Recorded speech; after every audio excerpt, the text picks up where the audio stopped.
After more than 2 years of stamping their authority as the House's majority side, the High Court has burst the bubble for Kenya Kwanza in a groundbreaking ruling Friday. Justices John Chigiti, Lawrence Mugambi and Jairus Nga terming as unconstitutional a decision by House Speaker Moses Wetangula on the 6th of October 2022 that cited Kenya Kwanza as the majority party. 5 political parties, MDG, UDM, PA, CCM and Maendeleo Chapchap, which collectively had 14 members who eventually pledged as Kenya Kwanza members, did not provide evidence of their exit from Azimio or their entry into Kenya Kwanza through a coalition agreement as espoused by the Political Parties Act, the court ruled. In fact, in any mature democracy, this will call for, resignation of the speaker from his position because of his open bias.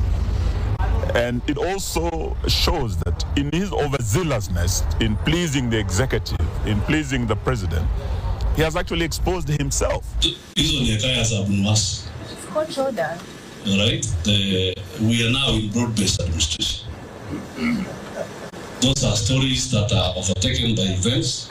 If Papa Waroma will heed to the court ruling and without an appeal communicate the changes when the House resumes, then changes with far-reaching consequences will be witnessed.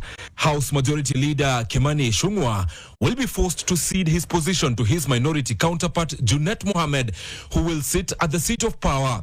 The same will apply to their deputies Owen Baya, currently of the majority party, and Robert Mbui of the minority party.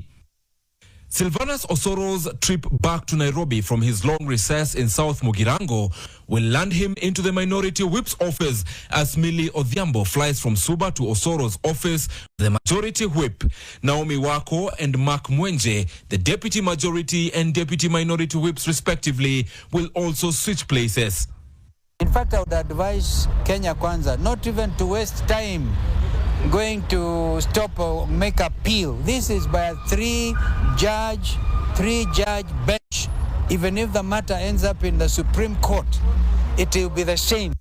Several committees will also see changes, especially the House standing departmental committees, which have been a reserve for the majority side. Budget Committee Chairperson Ndindi Nyoro, Kuria Kimani of Finance and Nelson Koech of Defense and Foreign Relations will vacate their positions. And so will Gabriel Tongoyo of Administration and Internal Affairs and John Mutunga of Agriculture and Livestock. Robert Pukose, George Karaoke of Transport and Infrastructure will also be among the 21 committee chairpersons likely to lose their chairmanship.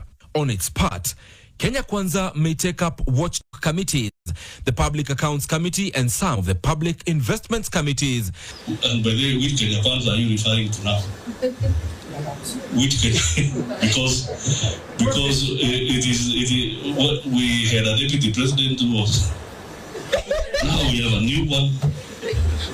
We have so many new things happening, and so those are stories overtaken by events. The court has ruled that Speaker Wetangula ceased to be Ford Kenya's party leader when he assumed office as Speaker of the National Assembly.